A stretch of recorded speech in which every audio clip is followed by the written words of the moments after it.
Good morning, good afternoon, and good evening. Welcome to the stress management presentation that is hosted by the Student Counseling Center, some of our staff. My name is Devon Maurer. I am a clinical psychology doctoral intern, and the other presenters are. Hi, my name is Wanru Chao, and I'm currently a psychology intern here at UW Counseling Center. Hi, everyone. My name is Jen Wen, and I'm a licensed mental health counselor at the UW Counseling Center, serving the students of pharmacy, dentistry, and public health. And I'm Anna. I am also a doctoral intern here at the Counseling Center. All right, let's get started. All right, so I know we're all wondering about this interesting thing called stress, right? We wake up every day and we have to encounter this world that we live in. So stress can have a variety of forms, but really importantly, it can impact our emotions and our body. So some symptoms of stress are an uneasiness, a tension, high blood pressure, and even headaches. Sometimes there can be stomach issues and even issues with sexual function, and sometimes loss of sleep where we're tossing and turning. Stress is generally a response from any event that happens from outside of us. So this is an external cause. And a lot of college students are familiar with external causes of stress like homework and exams. Sometimes an argument with a friend, or even an issue with a parent or a cousin or a sibling could also create symptoms of stress. One of the things about stress, and a really important way to distinguish stress from anxiety, is that generally after the situation has been resolved, the stress typically declines. So for example, if you're studying for an exam, you feel stressed out about the exam. But after you take the exam, you're no longer feeling stressed. Prolonged chronic stress can have significant and detrimental effects on our health. So it's important to learn ways to manage and reduce stress. And some of the things that we can do to help reduce the impact of stress on our body is to engage in physical activity, have some breathing exercises, and taking time to spend with friends or loved ones. So as I mentioned before, stress and anxiety are very different. They are not the same. So stress can be a common trigger for anxiety, but remember, they are different. Anxiety is a person's response to stress. It is not the stress itself. So its origin is internal and is characterized by this ongoing feeling of dread and not wanting to do something. And this typically happens in situations that are not threatening. For example, a person can, we're using our homework example, a person could be studying for an exam, and even after the exam is over, they still feel uneasy. They still feel apprehensive or the ending of something or some sort of impending doom, even though nothing is stressful or nothing is life-threatening at the time. Unlike stress, anxiety persists even after the concern has passed. However, anxiety can have the same physiological symptoms as stress, and that's where the confusion happens. Next slide. So recognizing some signs of stress comes in some 4 broad categories. We've got behavioral symptoms, cognitive symptoms, physical and emotional symptoms. So if you have a friend or even in yourself, you're recognizing some change in appetite, nail biting, neglecting responsibilities like taking showers, combing your hair, or not doing homework, those could be some behavioral symptoms of feeling too stressed out. Cognitive symptoms are trouble making decisions and having repetitive thoughts, kind of going down that spiral. Physical symptoms can include headache, rapid heartbeat, chest tightness, also stomach issues, which we talked about in the previous slide, and also some sexual issues as well. Emotional symptoms could be irritability, resentment, loss of confidence, and sometimes sadness as well. Next slide, please. So, and very important area of research that examined stress level and performance was done by a physician called Yerkes Dodson. He came up with this curve. And if you click on the link to at your own convenience, you'll be able to find this graph there. So let me explain this to you. So as you can see, we've got performance on the upright and then stress level at the bottom here. So in the beginning, things are lame, right? So we need a certain level of stress to get us motivated to do things. This is considered like a healthy level of tension. And this kind of like gets us excited, like, okay, so this is a little bit of stress, it's normal, it's healthy, and I feel focused. And I'm really kind of interested in what it is I'm doing, whatever it is I'm performing. And so this is similar to school. So we're taking classes, the classes are interesting. Some of them are relevant to our major and some of them aren't, yet we are still expected to have peak performances in all of our classes, regardless whether we're interested in them or not. The interesting thing about being a student is you're in school for quite some time. So 4 years could be a long time. And then if you're going into a master's program, it's even longer. So we're here at this lame part of the curve, healthy part of the curve. And now we get to this peak performance section where our stress level is at its most functional, where we can be at our best performance. The thing is over time, constant stress at that peak performance actually declines our performance. And then we start to feel fatigued. We start to feel tired and exhausted. And so during the 4-year program or during even a 6-year program, it's important to have some coping skills to manage that stress as you're at your peak performance so that you can buffer against this downward side. That could also lead to panic, anxiety, anger, and breakdown and burnout. And there's plenty of research out there that indicates that stress contributes to many significant illnesses and diseases. Next slide, please. So a quick tip to help with some stressful situations. Make a list of what's stressful to you. And as you make that list, come up with a strategy for each situation on that list or each topic on that list. And remember that stress and anxiety are very different.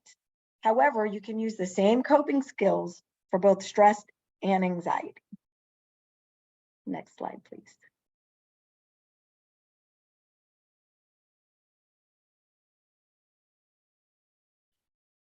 So a question to ask yourself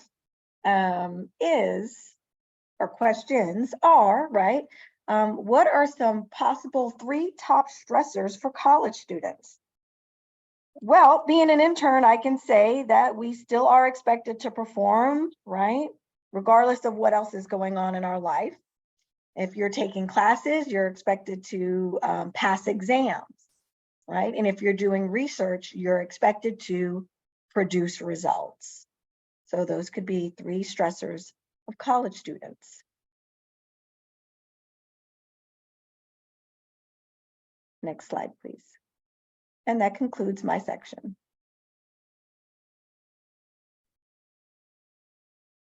Thank you. So next, we would like to talk about how stress affects our body.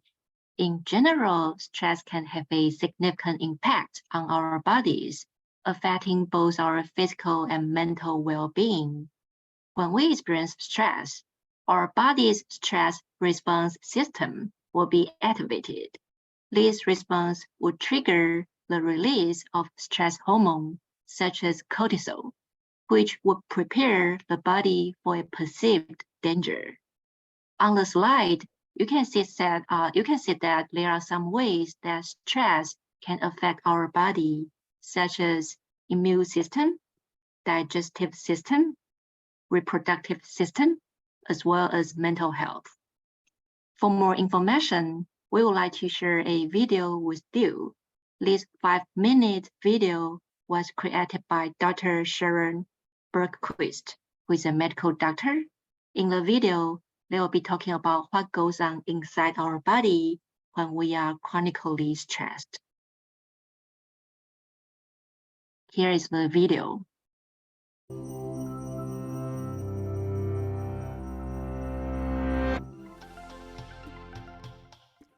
Cramming for a test?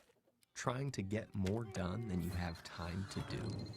Stress is a feeling we all experience when we are challenged or overwhelmed. But more than just an emotion, stress is a hardwired physical response that travels throughout your entire body. In the short term, stress can be advantageous, but when activated too often or too long, your primitive fight or flight stress response not only changes your brain, but also damages many of the other organs and cells throughout your body. Your adrenal gland releases the stress hormones cortisol, epinephrine, also known as adrenaline, and norepinephrine.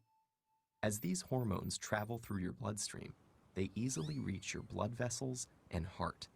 Adrenaline causes your heart to beat faster and raises your blood pressure, over time causing hypertension. Cortisol can also cause the endothelium, or inner lining of blood vessels, to not function normally. Scientists now know that this is an early step in triggering the process of atherosclerosis, or cholesterol plaque buildup in your arteries. Together, these changes increase your chances of a heart attack or stroke. When your brain senses stress, it activates your autonomic nervous system. Through this network of nerve connections, your big brain communicates stress to your enteric or intestinal nervous system. Besides causing butterflies in your stomach, this brain-gut connection can disturb the natural rhythmic contractions that move food through your gut, leading to irritable bowel syndrome, and can increase your gut's sensitivity to acid, making you more likely to feel heartburn. Via the gut's nervous system, stress can also change the composition and function of your gut bacteria, which may affect your digestive and overall health. Speaking of digestion, does chronic stress affect your waistline? Well, yes. Cortisol can increase your appetite. It tells your body to replenish your energy stores with energy-dense foods and carbs, causing you to crave comfort foods. High levels of cortisol can also cause you to put on those extra calories as visceral or deep belly fat. This type of fat doesn't just make it harder to button your pants. It is an organ that actively releases hormones and immune system chemicals called cytokines that can increase your risk of developing chronic diseases, such as heart disease and insulin resistance. Meanwhile, stress hormones affect immune cells in a variety of ways. Initially, they help prepare to fight invaders and heal after injury, but chronic stress can dampen the function of some immune cells, make you more susceptible to infections, and slow the rate you heal. Want to live a long life? You may have to curb your chronic stress.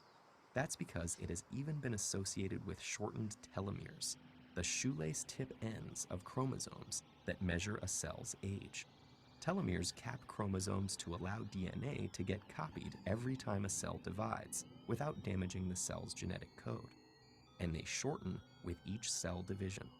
When telomeres become too short, a cell can no longer divide, and it dies. As if all that weren't enough, chronic stress has even more ways it can sabotage your health, including acne, hair loss, sexual dysfunction, headaches, muscle tension, difficulty concentrating, fatigue, and irritability. So, what does all this mean for you?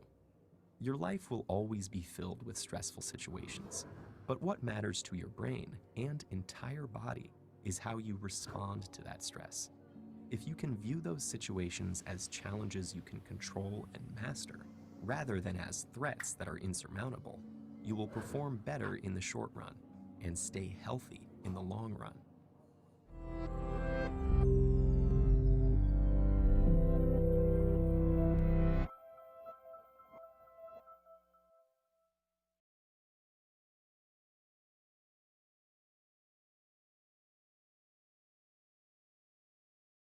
Thank you. Next slide, please.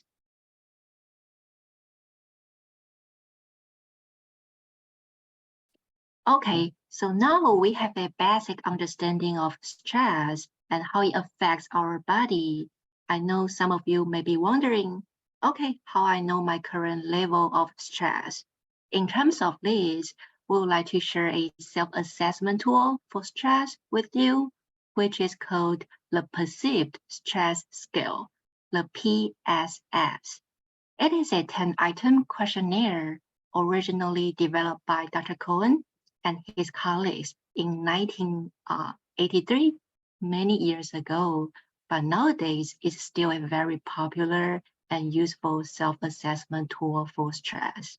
And people usually use this tool to assess the stress level among young people and adults who are aged 12 and above. Many studies have shown that it has a good validity and reliability. On the slide, you can see the place for online assessment.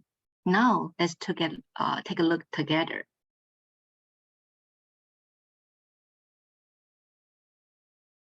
Okay, so what you need to do is to click on Start.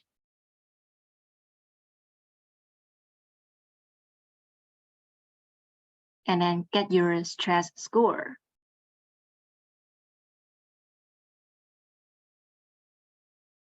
And then you will see a total of 10 questions. You need to answer each question, and they will have 5 different options for each question, from never to very often. Once you click on that, choose any one of them, you can click on Next.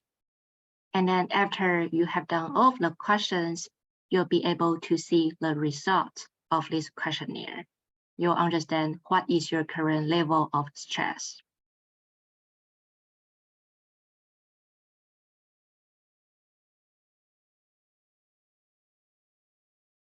Okay, here we go. Here you can see your stress level, and please go back to the slide. Please note that it is a tool to help you assess your level of stress, but it does not reflect any particular diagnosis or course of treatment. If you have any concerns about the results, or you like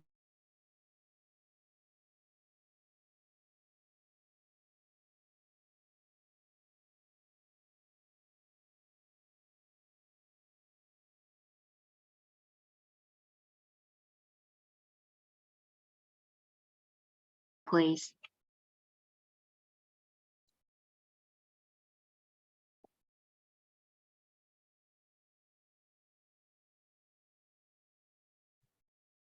So when we think about stress in college students specifically, there are a lot of different changes in the move to college and sometimes moving to a new location, new environment. I'm sorry, could you back up? Thank you. That add extra layers of stress.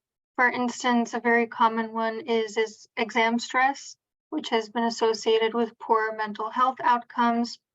And exams are not something that's avoidable.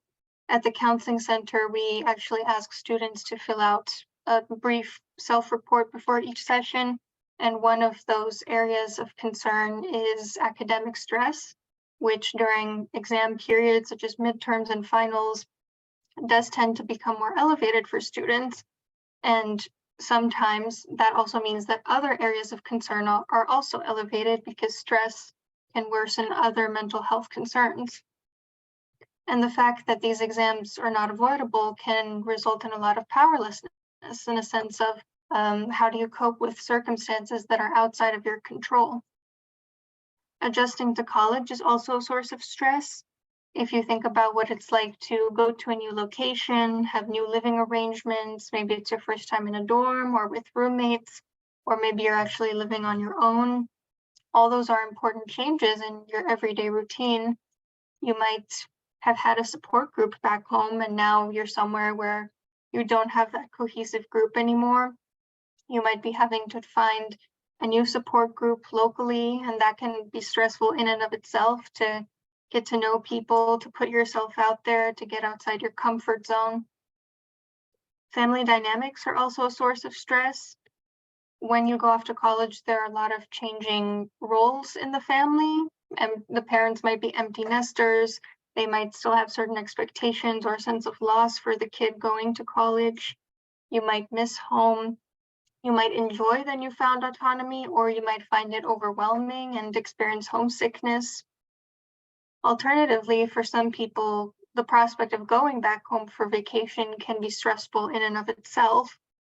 Sometimes it can be helpful before these sorts of breaks and vacations to actually cope ahead for those interactions, because maybe you wanted to go off to college somewhere where you don't experience some of that family stress, but when you go back home for break, it's kind of like regressing back to square one.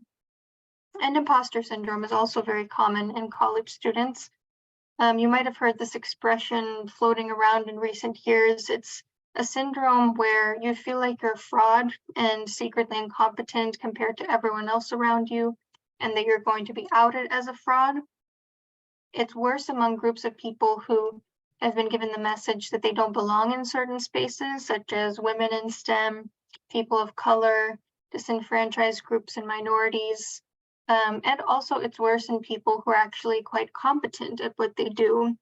And so it's not at all correlated with actually being an imposter in your field. That's why it's called a syndrome, because it's not actually congruent with the true experience, which is that you could actually be very well at what you do and belong in that environment, but you feel like you don't. Next slide, please. So these are just some discussion questions. Maybe you could jot them down and journal about them when you have a chance. Related to exam stress, what is one thing that you think you could do before, during, and after an exam to manage stress? For instance, maybe it could be some brief breathing exercises before or during an exam, maybe afterwards, some sort of self-care routine to help reward you for a job well done or just putting in the effort. With relation to adjusting to college, how can you preserve your pre-existing support group or foster a new one in a new environment? What are some ways that you can get in contact with the people that were previously your support group, and what are some ways that you can try to get one locally as well? Related to family, how have your family dynamics changed since moving to college? How have things evolved? Are there things that have changed for the better, for worse? How do you want to move forward from those? And how do you manage feeling like an imposter? And really the key for this one for a lot of people is just the passing of time. It does get better with time. And if you are already competent at what you do and you're putting in the work, then there's really not much more you can do there. But how can you manage the inner feeling of being an imposter? Thank you.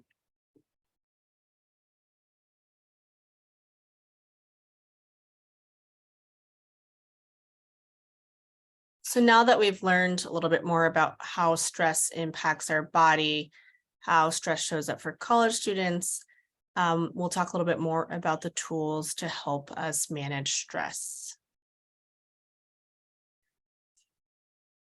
One thing to note, there is no one size fits all for managing stress. A lot of it is learning about yourself, knowing yourself, and figuring out what is best for you. Here are a couple tools that we felt were helpful in our toolboxes. One of the things is creating a consistent schedule. Knowing when you study, knowing when you can take consistent breaks, as much as you can realistically as a student, is very important to help your body understand when it's time for rest and when it's time for work. Being able to create boundaries for yourself. What does that mean? Meaning, as a college student, you want to experience all that is that it's around you. And there's times when you can't do everything. So being able to say no to experiences that you may miss out on, and it's also time that you can take care for yourself. Breaking down studying, being able to break down your studying so that you're not on a marathon of studying all day long, but perhaps, as I believe Devon had mentioned earlier, being able to take breaks in your day so that you can reward yourself when you're studying. So perhaps it's you're going to focus on this chapter for an hour, and then you reward yourself with 30 minutes of going outside. Taking breaks can help you really retain information that you're trying to learn. Having a regular sleep schedule.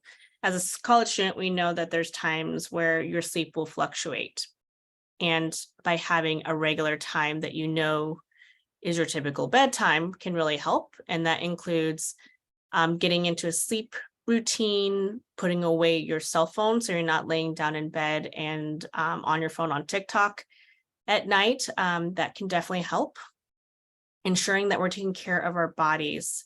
Are we being physically active, which could mean taking a walk around the block, getting some fresh air? Are we eating foods that help us kind of think about like our regular meals that we're getting? And also understanding what happens to ourselves when we get stressed is really important to acknowledge and think about. So if you look back and think about what happens to you when you get stressed, so kind of thinking, for me personally, I end up just doing more, right? So I end up doing more and then I become more stressed. So being able to limit myself in, hey, today we're going to do these 3 things. And for me, that's a helpful behavior versus just kind of thinking about it and not be able to do anything. So for me, it's breaking down things so that I can get things I need to do done.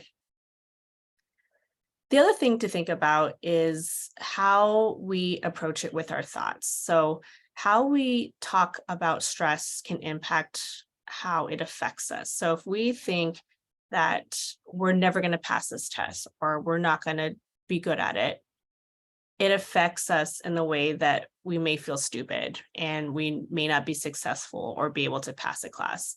Then that can then further motivate us to feel worse and not do good on our tests or not even study.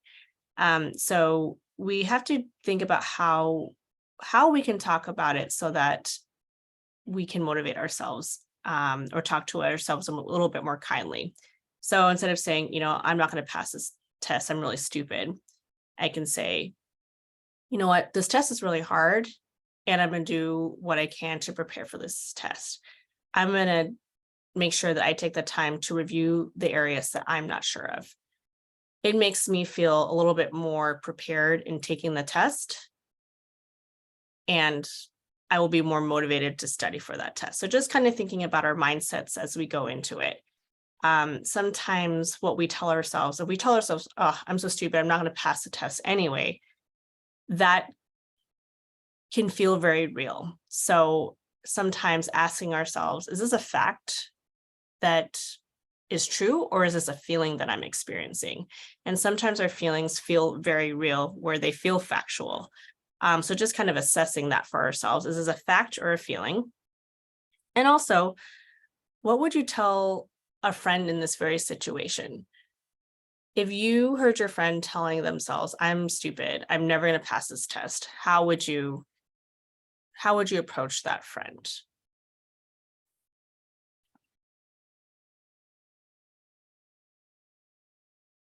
So Dr. Neff has done a lot of research on self-compassion. And what is self-compassion? Self-compassion is the process of just being turning compassion inward. So instead of thinking harshly or self-critically about ourselves, when we fail, make mistakes, or feel inadequate, we're able to support ourselves in a way where we provide encouragement rather than being cold or judgmental when different situations arise. So a question I would ask you all is thinking about, how can we be kinder to ourselves? what is one thing that you can do to be kinder to yourself? What is that one thing? What is the one thought or one thing you can do for yourself daily to be kinder to ourselves? And we'll leave you all with a few relaxation techniques. All of these exercises here have been proven to help individuals with stress, helping relaxation and increasing our overall well-being. So progressive muscle relaxation is a tool that you can use where it helps to reduce stress and anxiety in our body, where we slowly tense and release muscles within our body. So this exercise can provide feelings of relaxation, and it's best to do these frequently, as many times we hold stress in certain parts of our body. And we'll share a link to the progressive muscle relaxation that you can use. It's a YouTube video, takes about 15 minutes, and it's beneficial to do this right before a test or even practicing so you can get into the mode of relaxing. Deep breathing exercises. A lot of times when we're feeling stressed or overwhelmed, our breathing can get kind of quick, and being able to take regular deep breaths can help with our stress management. So sometimes even right before a test, right? Can you take, I kind of think of square breathing. So you imagine drawing a square. So you draw one side, you breathe in for 4, you hold for 4 at the corner, you breathe out for 4 to draw another side of the square, you breathe in for 4, hold for 4 at the corner, and breathe out for 4 at the square. So being able to provide deep breathing in through your nose and out through your mouth can help with stress management. In addition, guided visualization. So thinking about a place that helps calm or relax you, and thinking about this place and the feelings that can be invoked in this place can also help. And there's lots of guided visualizations that are out there in this world. So these are just a couple of different relaxation techniques that are available. And as we think about stress management, there are many different tools that can help different folks.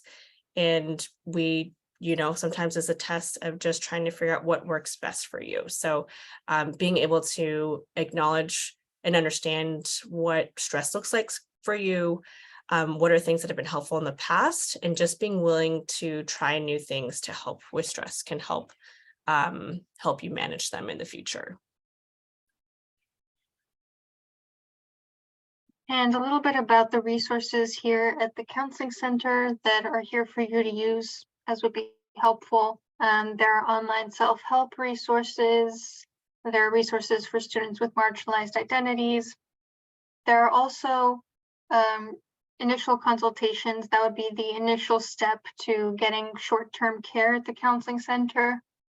Those have a wait of about usually 1 to 3 weeks, depending on the time in the quarter. And you can schedule those either through the portal online or by calling the front desk. The most common number of sessions that students use is 1. So you may want just a one-time consultation. Alternatively, short-term therapy can involve 4 to 6 sessions as well. It also depends on the circumstances. For instance, in the summer, it looks a little bit different. And we can also help you get connected to long-term referrals if that is ultimately your goal.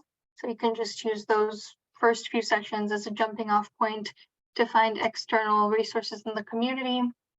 There's also Let's Talk, which are informal 15-minute consultations.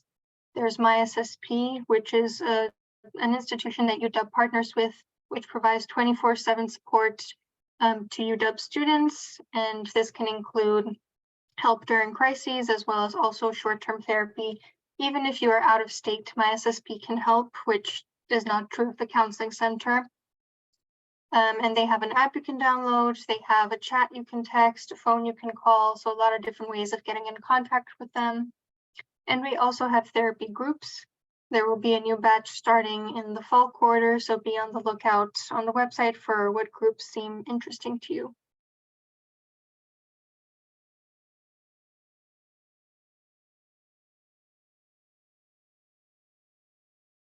Here's some references just for our our research around stress that are available here if you like to look into any of these resources anymore.